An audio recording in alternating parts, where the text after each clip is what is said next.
Formula ఈ-కార్ race విషయంపై 4 గోడల మధ్య కాదు 4 కోట్ల మధ్య చర్చిద్దామని అసెంబ్లీలో అడిగితే రేవంత్ రెడ్డి పారిపోయారని మాజీ మంత్రి కేటీఆర్ విమర్శించారు. లై డిటెక్టర్ పరీక్షకు కూడా సిద్ధమని అన్నప్పటికీ పట్టాలేరని వ్యాఖ్యానించి కేటీఆర్ ఇంకో 1400 కేసులు పెట్టినా జైల్లో పెట్టినా భయపడేది లేదని స్పష్టం చేశారు. ఫార్ములా ఈ-కార్ రేసులో ఏసీబీ అధికారుల విచారణ అనంతరం మాజీ మంత్రి కేటీఆర్ తెలంగాణ భవన్కి వెళ్లారు.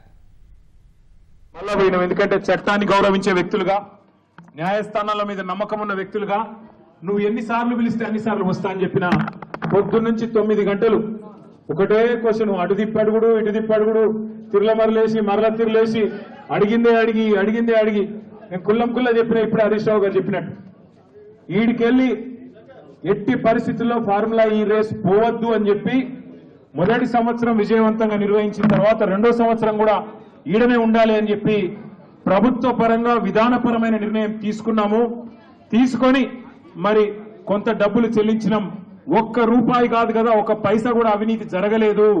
ఈడికెళ్లి పైసా పోయింది అక్కడ ఉన్నది, ఇలా అవినీతి ఎక్కడ ఉంది అనే అవినీతి నిరోధక శాఖ అధికారులను అడిగినాం. సమాధానం లేదు.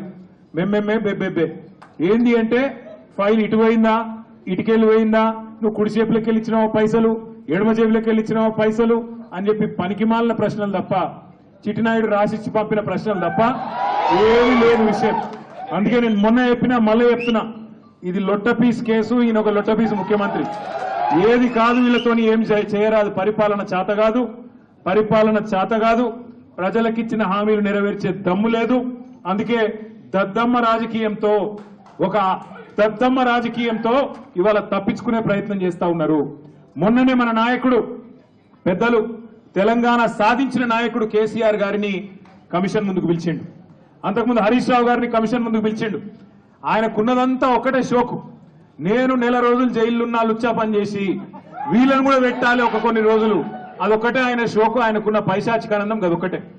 సాడిస్టులు ఉంటారు చూడు కొంతమంది, నాకు దక్కంది ఎవరికి దక్కద్దు అన్నట్టు, నాకు జరిగింది నీకు కూడా జరగాలన్నట్టు ఆయన ఎట్టి పరిస్థితుల్లో కొన్ని రోజులు జైల్లో పెడదామన్నది ఆయన షోకు.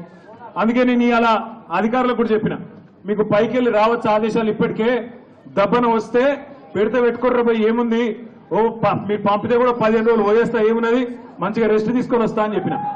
ఇప్పుడు కూడా మళ్ళీ చెప్తున్నా, తప్పు చేయలేదు, తలదించుకునే పని ఎంత మాత్రం చేయలేదు.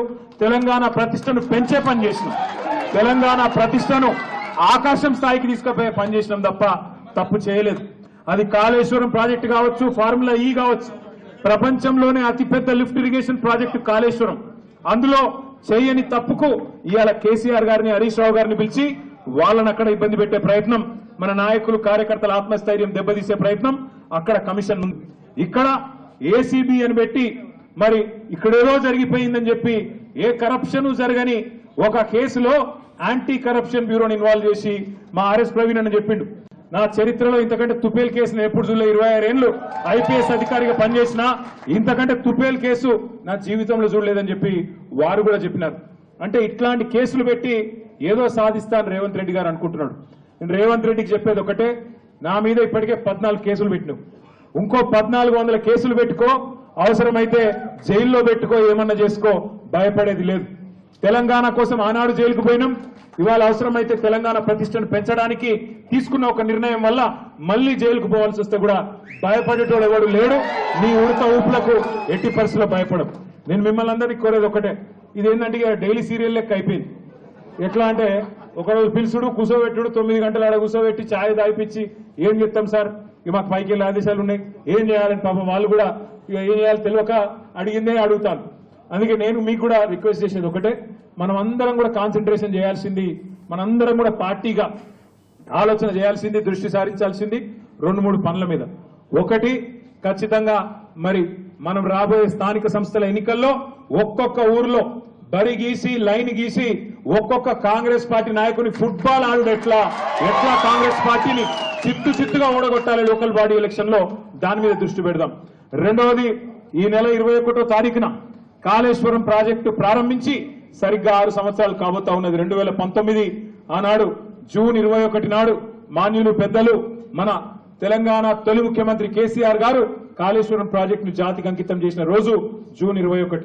మరి ఆ రోజు కూడా సార్ను అడిగి మనం పార్టీగా ఒక నిర్ణయం తీసుకొని ఏం చేసి మళ్ళీ ఒక్కసారి కాళేశ్వరం గొప్పదనం ప్రజలకు చెప్దాం, ఆలోచన చేయాల్సిన బాధ్యత మన మీద ఉంది. రాష్ట్ర వ్యాప్తంగా కొంత కార్యక్రమం చేయాల్సిన బాధ్యత కూడా మన మీద ఉంది. ఇక మనకు నోటీసులు వచ్చుడు, మనం పోవుడు, ఇవన్నీ కూడా రొటీనే. పాత చింతకాయ పచ్చడి, దీన్ని పట్టించుకోవాల్సిన అవసరం కానీ, దీని గురించి ఆందోళన పడాల్సిన అవసరం కానీ లేదు.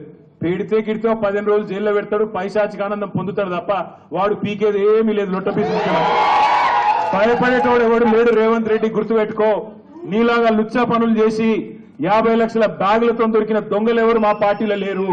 నీలాగా లుచ్చా పనులు చేసి అడ్డదారిలో పదవులు కొనుక్కొని ముఖ్యమంత్రి అవుడు, పిసిసి ప్రెసిడెంట్ అయ్యే లుచ్చా పనులు చేసినోడు ఎవడు కూడా లేడు. మన బాగా బాధపడ్డాడట రేవంత్ రెడ్డి. నేను హౌలా అన్నా, బాధపడ్డాడట. నేను అడుగుతున్నా ఒక్కటి, తెలంగాణ ముఖ్యమంత్రి అయ్యుండి జై తెలంగాణ అనకపోతే నేనేమనాలి? మరి ఏం పేరుతో పిలవాలి? తెలంగాణ ముఖ్యమంత్రి అయ్యుండి తెలంగాణ రాష్ట్రాన్ని ప్రతిరోజు కించపరిస్తే నేనేమని పిలవాలి? తెలంగాణ ముఖ్యమంత్రి అయ్యుండి తెలంగాణ రాష్ట్రాన్ని దివాలా తీసిన రాష్ట్రం అంటే ఏమనాలి? తెలంగాణ ముఖ్యమంత్రి అయ్యుండి ఢిల్లీకి పోతే నాకు అపాయింట్మెంట్ ఇస్తలేరు, దొంగను చూసినట్టు చూస్తున్నట్టు నేనేమనాలి?